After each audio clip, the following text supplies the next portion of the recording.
దేవునికి స్తోత్రము. ఈరోజు దేవుని వాక్యము ఆదికాండము 1వ అధ్యాయము 6, 7, 8 వచనములు. మరియు దేవుడు జలముల మధ్య ఒక విశాలము కలిగి ఆ జలములను ఈ జలములను వేరుపరచునుగాక అని పలికెను.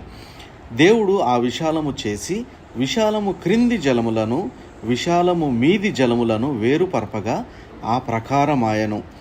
దేవుడు ఆ విశాలమునకు ఆకాశమని పేరు పెట్టెను. అస్తమయమును ఉదయమును కలుగగా 2వ దినమాయెను. ఈ వచనముల ద్వారా దేవుడు వాక్యము యొక్క లోతును ఉన్నత స్థితిని తెలపగోరుచున్నారు. మీది జలములు క్రింది జలముల యొక్క ప్రాముఖ్యతలలో ఒకటిని విశేషముగా తెలపగోరుచున్నాను. జలము అనగా వాక్యమునకు సాదృశ్యమై ఉన్నది.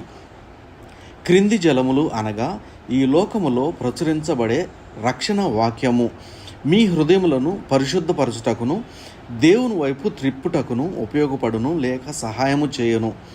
ఎలాగనగా ఆదికాండము 7వ అధ్యాయములలో నోవాహు కాలములో 40 రోజుల వర్షపు నీరు భూమిని అందులోని సమస్తమును నశింపచేసి క్రొత్త భూమిని తిరిగి అందించిన రీతిగా నీ జీవితంలోని ఒక 40 రోజులు దేవుని వాక్యము శ్రద్ధ కలిగి ధ్యానించినట్లయితే దేవుడు మీ హృదయమును శుద్ధిపరచును.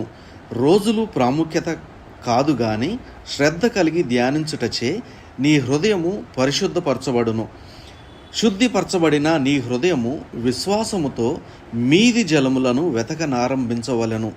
హెబ్రీయులు 11వ అధ్యాయము 1వ వచనములో విశ్వాసమనగా అదృశ్యమైనవి ఉన్నవనుటకు రుజువునై ఉన్నది.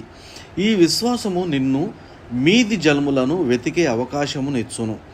మీది జలము అనగా ప్రకటన 22వ అధ్యాయము 1-2 వచనములు.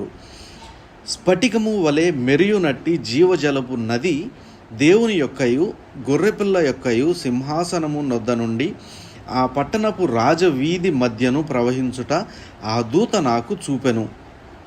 ఆ నది యొక్క ఈవలను ఆవలను జీవవృక్షముండెను. అది నెలకు ఫలించుచు 12 కాపులు కాయును. ఆ వృక్షము యొక్క ఆకులు జనములను స్వస్థపరచుటకై వినియోగించును. దేవుడు క్రమ పద్ధతిలో ఈ సృష్టిని నిర్మించిన ప్రకారము నీవును ఆ క్రమ పద్ధతిని ఆచరించి క్రింది జలము యొక్క లోతును మీది జలము యొక్క ఉన్నత స్థితిని విశ్వాసము ద్వారా తెలుసుకొనవలెనని కోరుచున్నాను. దేవుడు మిమ్మును దీవించునుగాక. ఆమెన్.